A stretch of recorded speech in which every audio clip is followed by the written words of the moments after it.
the Toyota God. Others say he ran for mayor. Introduce you to the candidates running for mayor. So today it's Jim Miller.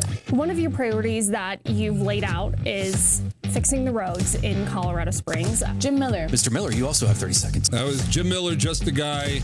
All we know is he's just a guy with more cars than friends. Jim Miller is on Automotive ADHD. Yes, he is. That is Jim Miller, just a guy. You know who he is.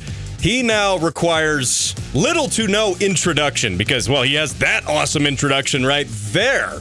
Best intro ever. I love it, Jim. I love it. Now, the problem is, so I've got this cool, fancy, schwanky intro for you. Nice. And it says that you ran for mayor. And now we're going to have to fix that now. We're going to have to update. As soon as I make a new intro for you, you go out and announce that you're running for city council now, and I got to change the whole intro. Yes, I am. Yeah, yes, I am. Now tell me real quick a little bit about, again, in case people missed it last time you were on my show, about what you're running for, when they can vote, and all of that. So, voting, the first mail-out ballot should be right around March 7th, I believe. Right around that time. Up till April 1st is the time to vote. But, you know, I'm real big on a lot of freedoms, if you will. I guess is the best way to put it if you want. Yeah. You know, I'm all about private property rights. We know your cars, your vehicles, your land, your stuff. Do your thing. Be left alone. You're not breaking no rules. Who cares? Have a good time. I'm kind of sick and tired of your high utilities and stuff. Mm-hmm. This doesn't make any sense. I got no problem with renewables, but you don't charge the rest of us half to death on it. And then on top of it, too, those access fees, that really bothers me. Just charge me usage. So I'm real big on that. It is what it is. I'm just tired of the same old career politicians doing the same old career politician thing. You ask them a question. Oh, look into it. I'm above you. I don't have time for you. I'm so busy. I need more pay. I'm a politician. You're like, no, it's good. I'm good. I'll look into it from now on.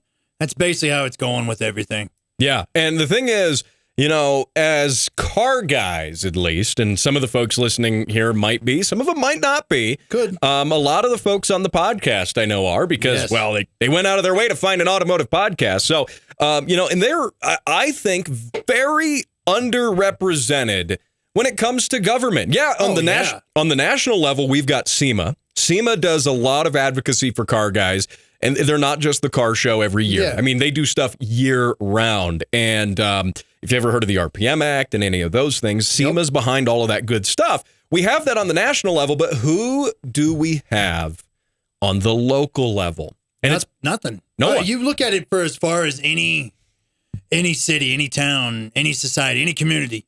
The most taxes and the most stuff paid is by what? It's paid by car people. Registrations, insurances, blah, blah, blah, yada, yada. All the parts, all the things, all the taxes on all that stuff.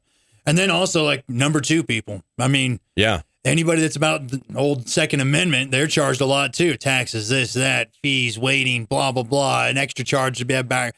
We're charged a lot of money for just living life. It's insane. Yeah, absolutely. And so I want to get your take now, you know, as we discuss politics on the show as it relates to cars. But here's something interesting I want to get your take on and sort of your commentary on how public officials should be, perhaps. This happened in Arizona, and Arizona State Senator demands police erase speeding ticket, claims legislative immunity. Now, a lot of us have had a speeding ticket. Some of us have had more than one. Your host included in there, maybe, possibly. And we don't like speeding tickets. I may or may not have more speeding tickets. Right? I know you had that one red light camera at one point. I still have the picture as your profile. I hate and despise those red light camera things and those speed trap things. Took the humanity right out of it, the thing destroying all of our communities. Still your contact picture on my phone. Nice. I love it. It's going to stay there for forever. That picture of you, you're like, what? Anyway, having said that, though, a lot of us have had speeding tickets. Your average person has had a speeding ticket. Some people, car guys, we tend to get a little more. Is that because we're a little more lead-footed than some people? Or is that just because we drive interesting-looking cars that maybe attract a little more attention? I don't know. That's up to you to decide. But the thing here, this, by the way, comes by way of Arizona Family, which is the CBS Channel 5 news affiliate. out in Prescott, Prescott, Arizona.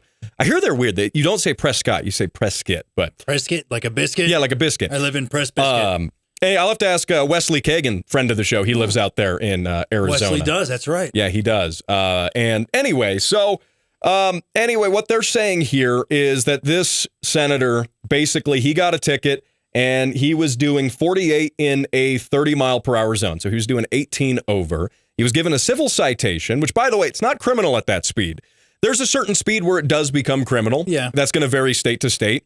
But he basically says that after getting the ticket, files a thing and says, hey, I have legislative immunity because the legislator was in session at this time and I don't have to pay this speeding ticket. And that doesn't sit right with me. I mean, even as a... That should not sit right with you. That's the most ridiculous thing I've ever heard.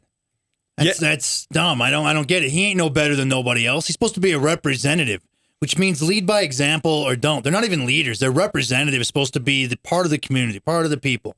We don't bend a knee to them. They're supposed to bend a knee to the community, to the people doing their stuff, what they need done. Not sitting here with some kind of nonsense like this. Oh, I'm better because of some elected position or something. No, we're good, dude. Pay your ticket, shut up, get out of the way. Start doing what you're supposed to do. All right? Look, I'm not about that, but was he pulled over by a people cop? Yeah. Okay, people cop. You had the humanity involved with it and everything, and the community. Pay your ticket, shut up, get out of the way. I don't care where you are from, Arizona, wherever. This guy's a joke. Yep, and it's not the first time this has happened, by the way. This has happened at least in Arizona several times, in fact. With the same guy? No, different people. It seems like their state senators are a fan of this legislative immunity clause here that they've got. And, the thing that I don't understand is, I mean, right, again, we're all, car guys and we like cars, right? But, there's a time and a place. There's a time and a place to put the pedal down, and it's usually not on the road. I'll put it that way. And the thing is, being a senator, being any politician, you are not above the people. Like you said, you represent the people. I would almost argue if I was in this position, if I was an elected representative and I got a ticket, a mild speeding ticket, I would have come out and said, hey, I'm going to pay this ticket and I'm going to donate a couple $100 to this fund, or I'm going to do something for it just to put a little more. I think at least showing the people that you paid your ticket and you got a ticket and your people, that might have helped. That's a first step. That might have been a good way to do it. It's just like, when some of these, to me, some of these politicians always get like, oh, this or that. And I'm like, well, show me what you voted for on your ballot. Yeah. And they're, whoa. And I'm like, you're representing the people. What are you pushing? Kind of thing. I'm just saying a little more open book with all this stuff as a whole. That should have been on the front cover of everything. Anytime some politician gets a ticket or some kind of thing, everybody should know about it. These are supposed to be your representatives. They're not above us. This guy should just pay his ticket and shut up. There was one representative, a state rep rather than a senator, state rep Paul Mosley in 2018 got 97 in a 55, which, by the way, earned him the this is a good nickname here. Earned him the nickname the Leadfoot Lawmaker. Leadfoot Lawmaker. He's probably the one helping making all the speed laws too. Yeah, He's probably the guy going, "Hey, speed traps, we need them." Except for me.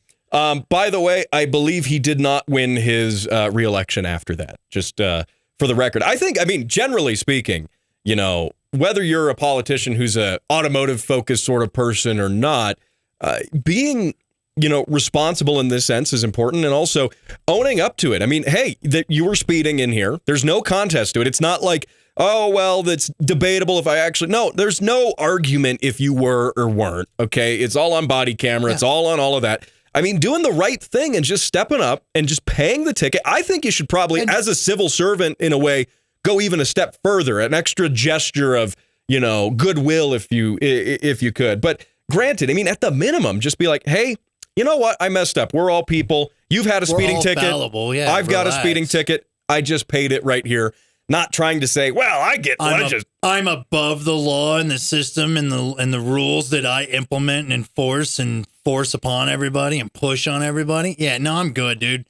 Yeah, I'm good. It sounds like he wants to be some kind of king or something. Now, what do you think, in your context here, being especially in city council, that makes you you're like the ground level representative in your town, right? Like, I mean, sure, you can get in touch with your state rep. You can get in touch with your congressman, you can get in touch with your congressman here in District 5. We've got Jeff Crank. You can obviously email his office and all of that.